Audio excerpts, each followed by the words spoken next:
Hi y'all, happy Friday. Um, Having a pretty good day today.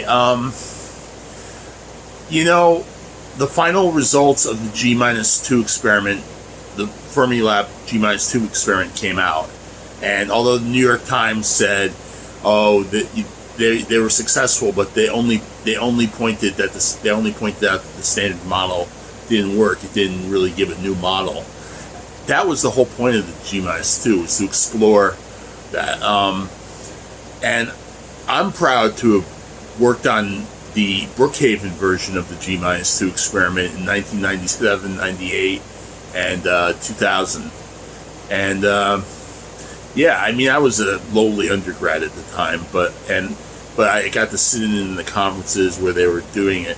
The Brookhaven results were a 2.5 sigma result, which were suggestive of physics beyond the standard model. What they measured was the dipole moment of a muon as it decayed, and getting that, you have to basically you have to use Feynman diagrams and path integrals. Basically, what you do is you according to QCD, quantum electrodynamics, basically the cutoff terms beyond the G-2. 2 is the spin, but there's a spin beyond it because of quantum mechanical effects, quantum field effects. Anyway, they did discover that the dipole spin of a muon does not agree with what the standard model says. There's a deviation.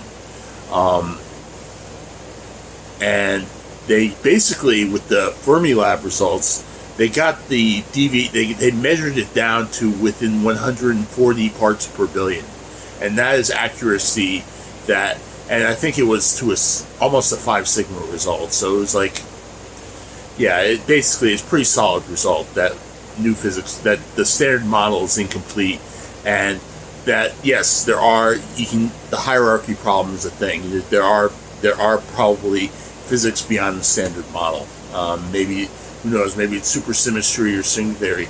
I mean, lately, some things in string theory have been showing up in James Webb data, hints that string theory might actually be true with effects on galactic halos and stuff like that. The certain effects that don't seem to, that don't appear, that hint at dimensions beyond what we have. The string theory stuff is way beyond me. I mean, I can kind of get my handle. I can do a little bit of quantum field theory, but string theory is way beyond me. But according to at least some results of James Webb, they hint that string theory might actually be true. I know it's gotten a lot of criticism over the years, but the thing is, it is the only theory right now that is a halfway decent quantum gravity theory. Anyway, it's kind of interesting. But yeah, I feel proud that I worked on a G-2 experiment. Granted, it's only suggestive of something beyond the standard model, but it's something. Anyway, that is my moment of happiness. I'll talk to you later. I'm going to a Pride event on Sunday, Open Hearts Ministry in Hartford, LGBT thing, for a Catholic LGBT thing, but I'm looking forward to it. Anyway, happy Pride Month, and we'll talk to you later. Bye.